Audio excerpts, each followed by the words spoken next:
algérienne? Oui. Ça ne se voit pas. Pourquoi? Parce que j'ai la peau claire? Que font vos parents? Mon père est avocat et ma mère est gynécologue. Where do you think the Civil War is heading? La jeunesse n'a aucune perspective. Elle représente 2 tiers de la population. C'est un terrain fertile pour toute forme d'oppression et de radicalisation. Nous sommes pris dans un étau. Le film a commencé à développer quand j'étais à UCLA, quand j'étudiais l'écriture de cinéma là-bas. Et ça allait très vite, il fallait trouver des sujets assez rapidement pour développer des longs métrages.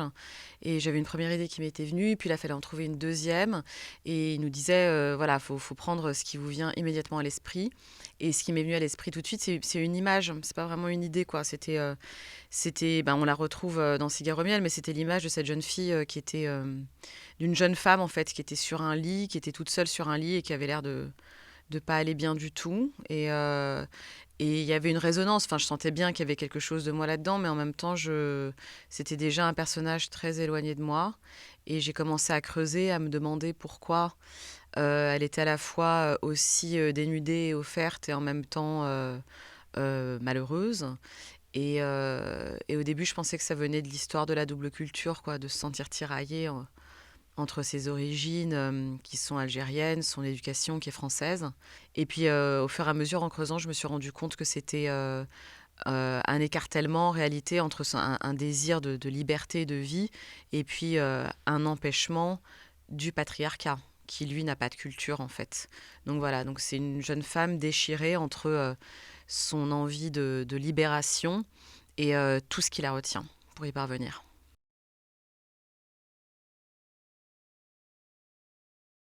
Pour elle, c'était une libération de l'esprit dans la mesure où on lui inculque ce patriarcat, pas juste par sa famille, ce serait trop simple comme lecture, mais plus largement la société, y compris la société française dans laquelle elle évolue, où ce sont des schémas patriarcaux très ancrés, en fait, qui nous dirigent et qu'elle rencontre dans son école de commerce, de la même façon qu'elle les retrouve à la maison. Pour moi, la libération du corps, et c'est vraiment le degré zéro finalement de ce qui va ensuite parvenir à l'esprit. Si on ne commence pas par être libre de nos actes et de suivre nos propres désirs, c'est très difficile de se penser libre. Et donc pour Selma, ça va être un combat pour qu'à la fois son esprit, son âme et son corps soient parfaitement libérés de toutes ces injonctions qui lui sont en plus transmises par sa mère. C'est-à-dire que ce n'est pas juste son environnement, ce ne sont pas que les hommes. Et sa propre mère elle-même va devoir se libérer de ces injonctions pour que les deux, la mère et la fille, puissent avancer librement. Allez, on passe à table, ils sont là, qu'est-ce que tu fais? Maman, je te l'ai déjà dit, j'ai aucune envie de le rencontrer. Mais c'est juste une rencontre informelle avec un ami de la famille qui est de passage à Paris. Comme par hasard. Tu es en âge de te marier, donc c'est normal que ce genre de choses arrive maintenant. De toute façon, tu sais très bien que ton père et moi, on est contre les mariages arrangés. Oui, enfin, vous m'arrangez quand même une rencontre là tout de suite. Tu viens juste pour dîner avec nous. T'es obligé de rien. Allez, viens, s'il te plaît. C'est le couscous Laïd.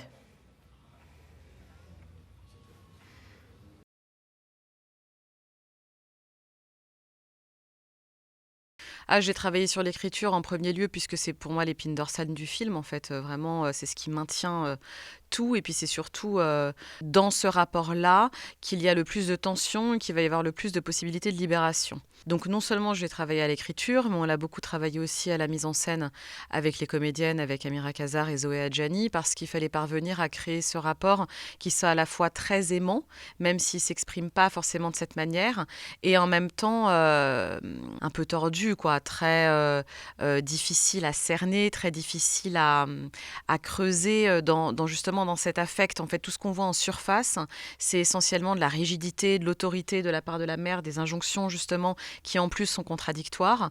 Mais ce qu'elle essaye du mieux qu'elle le peut, et parfois elle n'y réussit pas, mais ce qu'elle essaie de faire, c'est effectivement d'inculquer la leçon de base, qui est, oui, de ne dépendre de personne, parce que je pense... Bon, d'abord, j'ai beaucoup entendu ma mère me dire ça, donc ça me faisait plaisir que de le réinjecter comme ça dans une fiction et de le construire et de le transformer. Mais en plus, c'est effectivement la base de la libération et de l'amour, c'est-à-dire d'aucune manière ne dépendre de l'autre.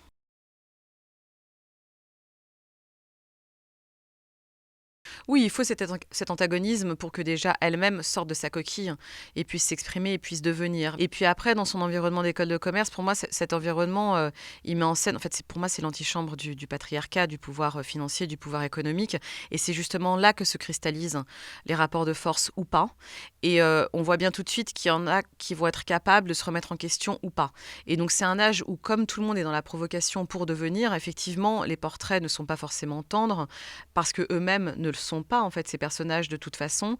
Mais je pense qu'on peut sentir malgré tout qu'il y a une volonté, en fait, de contact et il y a une volonté de compréhension l'un de l'autre, notamment dans les rapports qu'elle entretient avec le personnage de Julien, où même s'il est tenu lui-même par les rapports qu'il est censé, comment dirais-je, l'image qu'il est censé projeter par rapport à ses copains, par rapport à la bande, à la meute, en fait,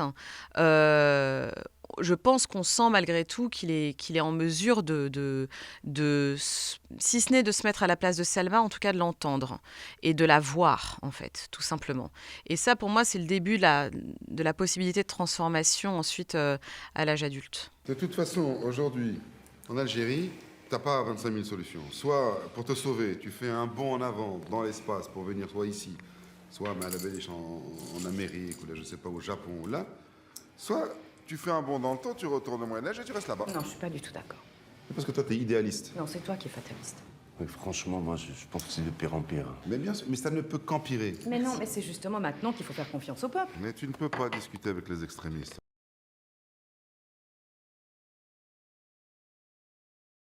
En tout cas, ce cadre historique lui donne une profondeur et un écho, je dirais, enfin une résonance sur le long terme, dans la mesure où ce qu'a traversé l'Algérie à cette époque-là, donc la décennie noire, c'est finalement une redite d'autres événements historiques terrorisants à travers les âges. Et souvent, dans ces événements, le point commun, malheureusement, est l'oppression des femmes. Et c'est bien parce qu'il y a une puissance là qu'il faut faire taire, que c'est sur elle que se cristallise cette oppression et cette destruction, en réalité, de la parole, du corps, de l'expression, de manière plus générale. Et donc de situer le film à un moment où, justement, on est au paroxysme, on rentre, en fait, dans le paroxysme de l'horreur, de la terreur. Pour moi, ça a amené des enjeux au film, et pour le personnage principal et pour ses parents, des enjeux de vie et de mort, en fait. La question se pose de la possibilité de survie dans ce pays ou pas, particulièrement quand on est une femme. Or, c'est justement parce que ce personnage de Selma est issu d'une lignée de femmes qui résistent à l'oppresseur, que ce soit l'oppression coloniale ou l'oppression des terroristes, elle résiste, elle ne lâche rien. Et c'est parce qu'elle est nourrie de cette force-là, qui se transmet de mère en fille, en l'occurrence de mère en fille algérienne, qu'elle va pouvoir elle-même tracer sa propre route. Donc oui, c'était fondamental que ça se passe à ce moment-là.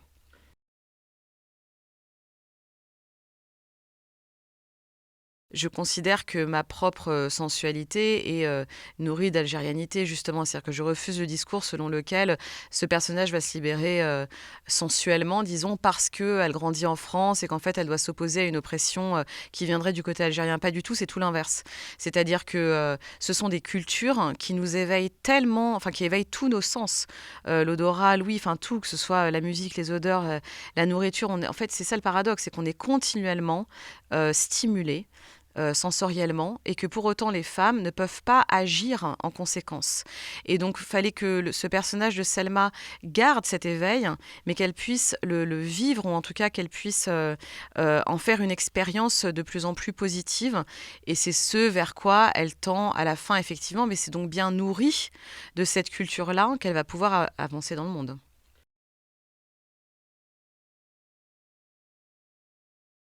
Elle a tout de suite accroché à ce personnage et à ce que vit Selma dans le film, ce qui était d'autant plus percutant que c'est un film qui se passe il y a 25 ans et qu'elle aurait pu ne pas s'y reconnaître. Donc c'est à la fois désespérant que ce soit encore aussi contemporain, en fait, les problématiques de Cigare au miel, et en même temps c'était plaisant et inspirant de travailler avec une comédienne qui était en mesure comme ça de s'approprier, de prendre à bras le corps le destin de cette jeune femme et de le rendre justement complètement contemporain, parce qu'elle en comprenait tous les tenants et les aboutissants avec une intelligence, une vivacité que j'ai décidé de laisser vivre vivre comme ça à l'écran.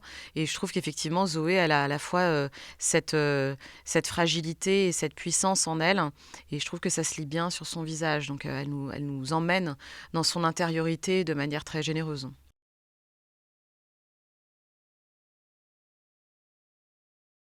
Il n'a pas encore été vu en Algérie, j'espère que ça va arriver bientôt. Ah oui, je pense qu'il va être compris viscéralement, à mon avis. Enfin, j'espère, en tout cas. J'ai toute ma famille là-bas, j'ai qu'une hâte, c'est qu'ils le voient. J'attends que ce soit vraiment diffusé en salle sur place, voilà, pour qu'on vive ce moment ensemble et avec le public algérien, parce que, bon, d'une part, c'est très sensible, évidemment, cette période de la décennie noire, mais surtout la question des femmes, en fait, et de la résistance et du courage des femmes à cette époque-là, que j'ai voulu mettre en scène à travers ces 3 générations, puisqu'on voit aussi la grand-mère. Donc, en tout cas, quelle que soit la réaction, j'ai hâte de la vivre.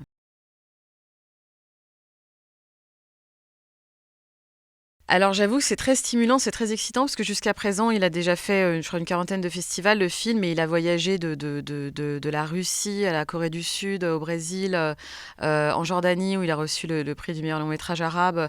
Donc il n'a cessé de circuler aux 4 coins du monde, et je suis très surprise, agréablement, enfin c'est pas mal, en Nouvelle-Zélande, en Australie, par la résonance justement avec le public, pas uniquement féminin, mais aussi masculin, des pères de famille qui me disent que ça leur permet aussi de mieux comprendre leur fille. Enfin, et donc là, j'ai très hâte de voir, parce que du coup, ça va étendre encore plus le champ des possibles, quoi, et de la lecture possible de ce film. Et je trouve ça tellement gratifiant. C'est mon premier long métrage, donc je ne m'attendais pas, en fait, à pouvoir rencontrer comme ça un public si varié, de cultures complètement différentes. Et c'est là qu'on se rend compte à quel point ce système, finalement, qui est un système de discrimination, hein, d'oppression, qui est le système patriarcal, est tellement répandu, mais aussi à quel point il est de plus en plus remis en question par les femmes et les hommes, quoi. Et donc de pouvoir engager ce débat et cette connexion avec le public, comme vous le faites là, avec encore plus de territoire, enfin, je pense que c'est pour ça qu'on fait du cinéma, en fait.